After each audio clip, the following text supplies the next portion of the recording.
Very good morning to all of you. Myself, Manoj Kumar Sharma. You are most welcome today in this video of Plus One Accountancy.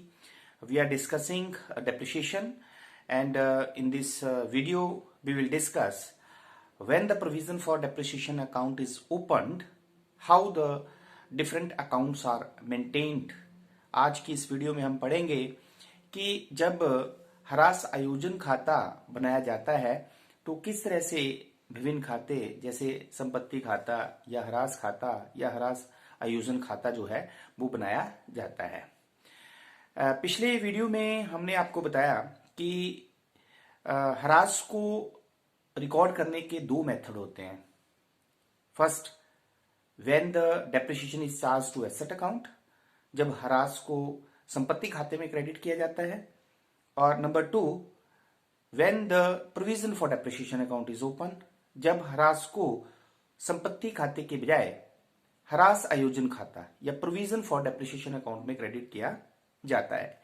तो अब हम एक numerical लेंगे जिसकी सहायता से हम जर्नल एंट्रीज और साथ में फिर एसेट अकाउंट, ह्रास खाता और ह्रास आयोजन खाता हम कैसे बनाते हैं ये हम डिस्कस करेंगे। So let be take a numerical question. The question is, on 1st April 2011, X purchased machinery for rupees 1 lakh.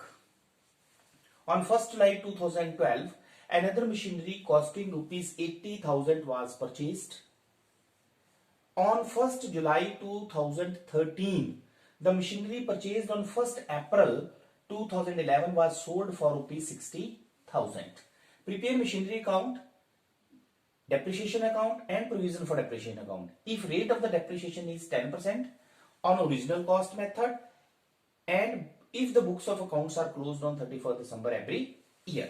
तो क्वेश्चन क्या है कि 1 अप्रैल 2011 को एक्स ने एक मशीनरी 1 लाख रुपए की खरीदी, फिर 1 जुलाई 2012 को एक दूसरी मशीनरी 80,000 रुपए की खरीदी। 1 जुलाई 2013 उससे अगले साल क्या किया गया कि जो मशीनरी 1 अप्रैल 2011 को खरीदी गई थी वो 60,000 रुपए में बेच दी। मशीनरी अकाउंट बनाना है, डेप्रिसिएशन अकाउंट बनाना है और प्रोविजन फॉर डेप्रिसिएशन अकाउंट बनाना है। इसका मतलब ये ऐसा क्वेश्चन है जिसमें provision for depreciation account open किया गया है। अगर रेट ऑफ डेप्रिसिएशन जो 10% है और डेप्रिसिएशन जो है ओरिजिनल कॉस्ट मेथड की सहायता से लगाई जाती है और बुक्स ऑफ अकाउंट जो 31 दिसंबर को क्लोज किए जाते हैं। तो ये हमारे पास क्वेश्चन है। तो हम देखें, साथ साथ में जर्नल एंट्रीज भी करेंगे और साथ साथ में अकाउंट भी बनाएंगे। तो पहले 2011 में जर्नल एंट्रीज देख लेते हैं। तो 1 अप्रैल 2011 में सबसे पहली एंट्री जो आप करेंगे वो एंट्री क्या करेंगे, machinery account debit to cash account. ठीक है, कितने से, 1 लाख रुपए से और 1 लाख रुपए से। ठीक है, फिर 31 दिसंबर 2011 को जब डेप्रिसिएशन लगाई जाएगी तो इसमें एंट्री क्या होगी हमारे पास, पहले एंट्री होती थी depreciation account debit to asset, लेकिन अब provision for depreciation account is maintained है तो हमारे पास एंट्री होगी depreciation account debit to provision for depreciation account. कितनी डेप्रिसिएशन लगेगी देख लें आप, 1 लाख रुपए की मशीनरी है, 10% डेप्रिसिएशन है और for how many months, 9 months. क्यों? क्योंकि 1 अप्रैल को खरीदी गई है ये, तो 9/12। ये कंसेप्ट आपने क्लियर कर लेना है। 12 तो ये आ गई हमारे पास 7500। कितनी डेप्रिसिएशन आ गई, 7500। देन थर्ड एंट्री जो 31 दिसंबर 2011 को होती है वो होती है प्रॉफिट एंड लॉस की, तो ट्रांसफर करने की। तो profit and loss account debit to depreciation account, how much, it is 7500 and 7500। तो ये एंट्री होगी 2011 में। अब 2012 में हमारे पास जर्नल एंट्रीज क्या होंगी, देखो 2012 में 1 जुलाई को फिर एक एसेट खरीदी गई है, तो 1 जुलाई 2012 को फिर आपके पास एंट्री हो जाएगी machinery account debit to cash account. How much it is, 80,000 की खरीदी आपने, कितने की खरीदी, 80,000 की। अब 31 दिसंबर 2012 को जब आप डेप्रिसिएशन लगाएंगे तो एंट्री क्या हो जाएगी, depreciation account debit to provision for depreciation account. How much it is, तो दो मशीनरीज हैं, पहली मशीनरी आपके पास 1 लाख की है, तो 1 लाख पे 10%, 10,000 रुपया हो गई, प्लस ये आपने जुलाई में खरीदी 80,000 रुपए की, ठीक है। तो 80,000 रुपए की आपने जुलाई में खरीदी, तो 80,000 पे 10% 6 मंथ के लिए, क्यों? क्योंकि जुलाई में खरीदी तो 4,000 रुपया ये होगी, तो टोटल डेप्रिसिएशन हो गई 14,000, ठीक है। और 31 दिसंबर को 2012 को जब हम इसे प्रॉफिट एंड लॉस अकाउंट में ट्रांसफर कर देते हैं, तो profit and loss account debit to depreciation account, it is 14,000 and 14,000। तो ये होगी 2012 की जर्नल एंट्रीज। अब 2013 की जर्नल एंट्रीज, 2013 की जर्नल एंट्रीज। तो 2013 में क्या हुआ?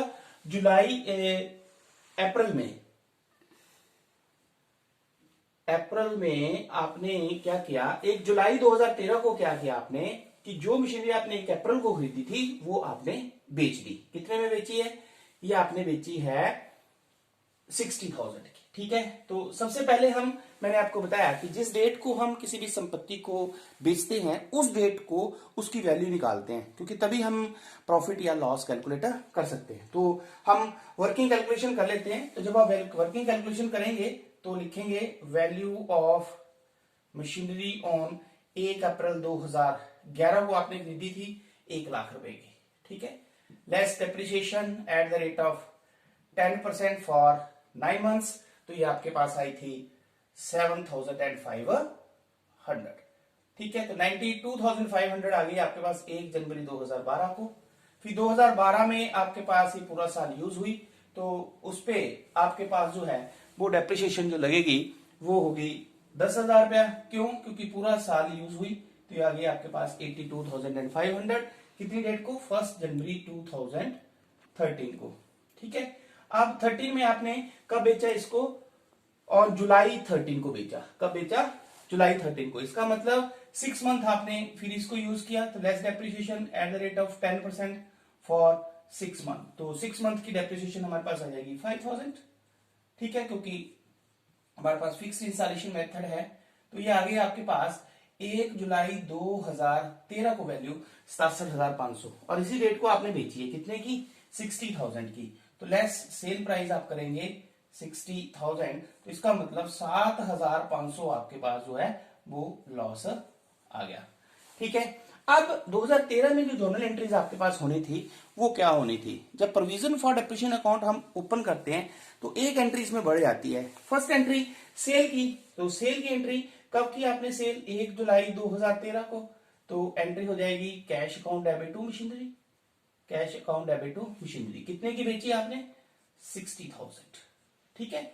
दूसरी एंट्री आपके पास डेप्रिसिएशन की, तो डेप्रिसिएशन की एंट्री होगी depreciation account debit to provision for depreciation. कितनी डेप्रिसिएशन लगी इस ईयर में आपके पास?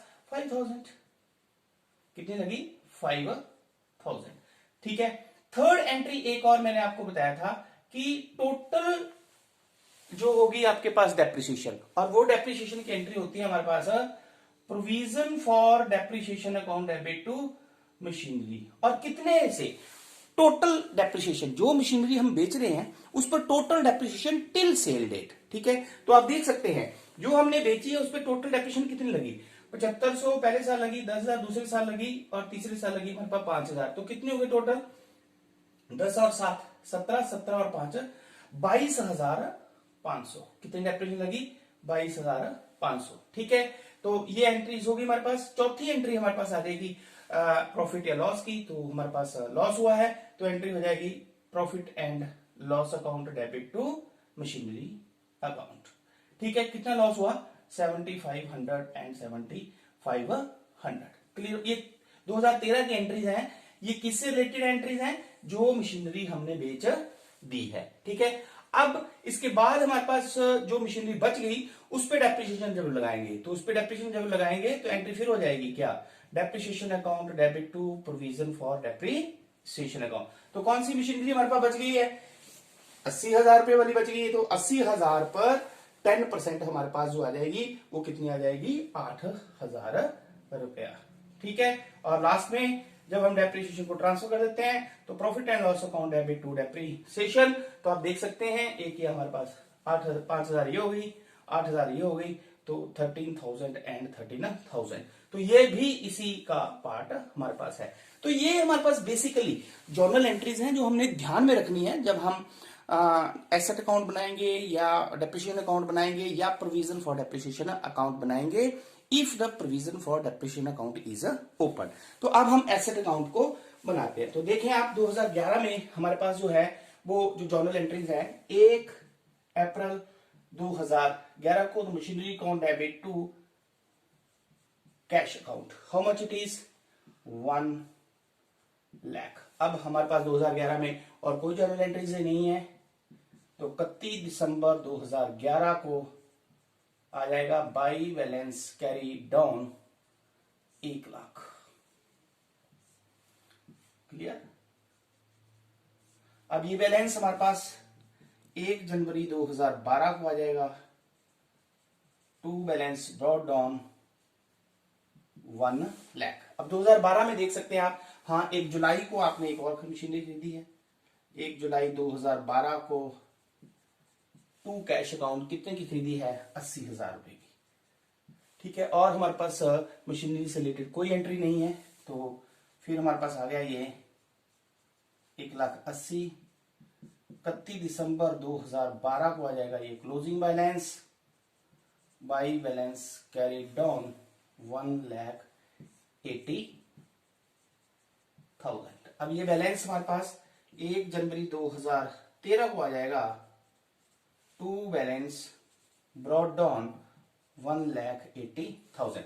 अब आप देख सकते हैं मशीनरी से रिलेटेड एंट्रीज हमारे पास 1 जुलाई 2013 को बाई कैश, तो 1 जुलाई 2013 को बाई कैश कितने की बेची गई है, 60,000 रुपए की। ठीक है, और हमारे पास मशीनरी से रिलेटेड एंट्री ये टोटल डेप्रिसिएशन वाली। ठीक है, तो provision for depreciation account debit to machinery, तो इसी डेट को by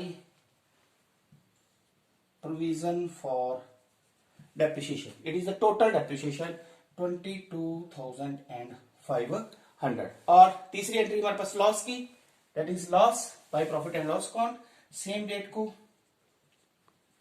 bye profit and loss account, how much it is 7,500। तो ये हमारे पास आया। तो अब हम टोटल कर लेते हैं, तो बैलेंस देखते हैं। फिर 31 दिसंबर 2013 को हमारे पास ये आया 82,500 प्लस 7,500, 90,000। तो 1,80,000 में से 90,000 डिडक्ट हो गए, तो वाई बैलेंस कैरी डाउन 90,000। तो इस तरह से जो है वो, इस तरह से जो है हमने बनाया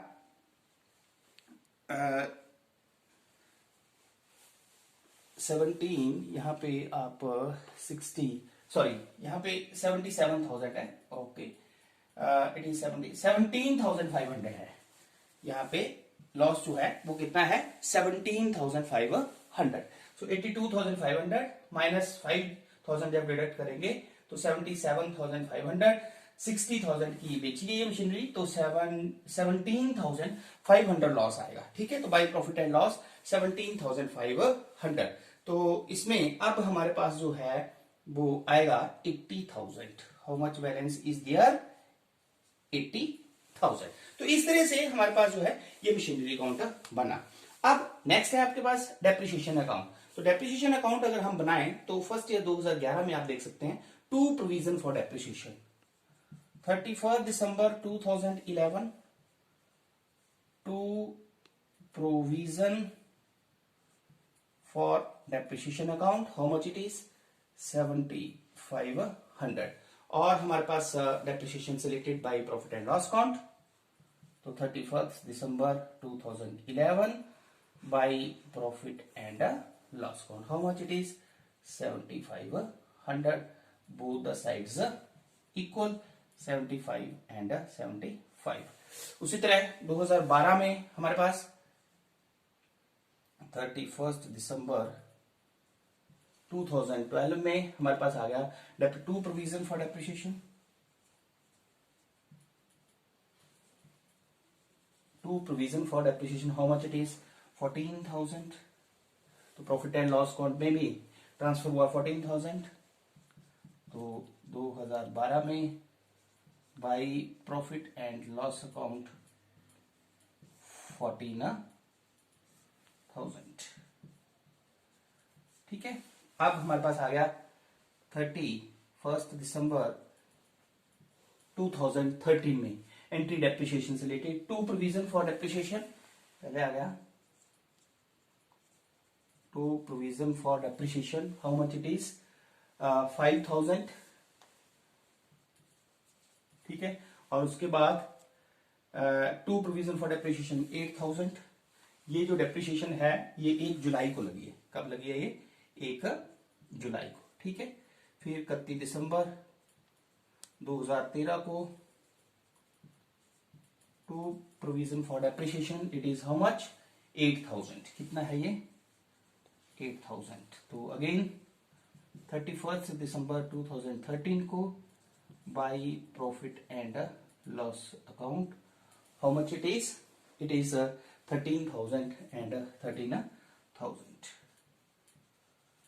ठीक है, तो ये हमारे पास बन गया डेप्रिसिएशन अकाउंट। ये ध्यान रखना है आपने, ये 5,000 रुपया हुआ वो डेप्रिसिएशन जो मशीनरी बेची हमने, और ये जो 8,000 रुपया डेप्रिसिएशन है ये उस मशीनरी पे है जो हमारे पास बची हुई है।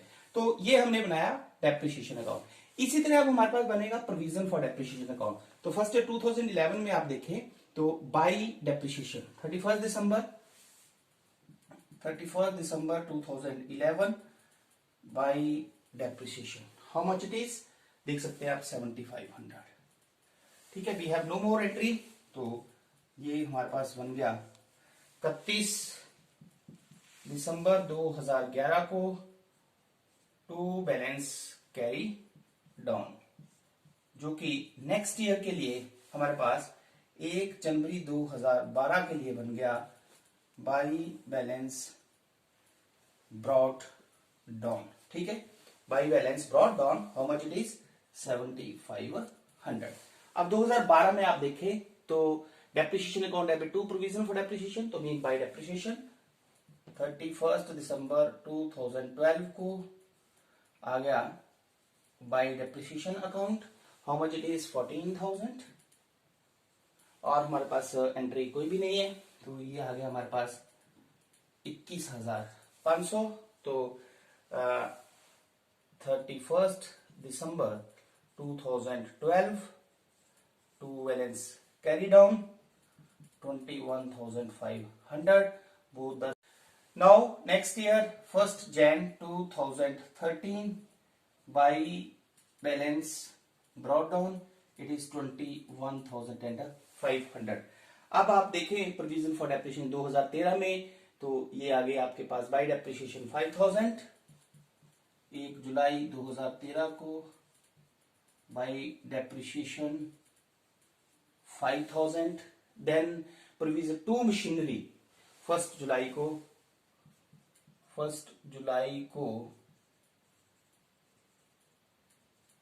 To machinery, how much it is 22,500। And one more is depreciation account debit to by depreciation 31 दिसंबर 2013 को बाई डेप्रिसिएशन जो सेकंड मशीनरी खरीदी थी उस पे जो डेप्रिसिएशन है दैट इज 8,000, तो बाई डेप्रिसिएशन 8,000। ठीक है, तो अब हम टोटल कर लेंगे, तो total is 34,500। So the balance is 31 दिसंबर 2013 to balance carry down it is 12,000। तो इस तरह से आज के इस क्वेश्चन में आपने देखा कि जब हम provision for depreciation accounting maintain करते हैं तो जर्नल एंट्रीज जो है वो कौन कौन सी चेंजेस होती हैं। यहाँ पे जब हम एसेट्स को बेचते हैं तो ये बहुत ही इंपॉर्टेंट है, द टोटल डेप्रिसिएशन की जो एंट्री होती है वो जिस एसेट्स को हम बेचते हैं। तो इस तरह से आई होप कि आज की इस वीडियो से अगर हम provision for depreciation account maintain करते हैं तो किस तरह से एसेट अकाउंट, डेप्रिसिएशन अकाउंट और हमारे पास जो है वो प्रोविजन फॉर डेप्रिसिएशन अकाउंट हम बनाते हैं। तो ये आपको समझ में आ गया होगा। Thank you very much.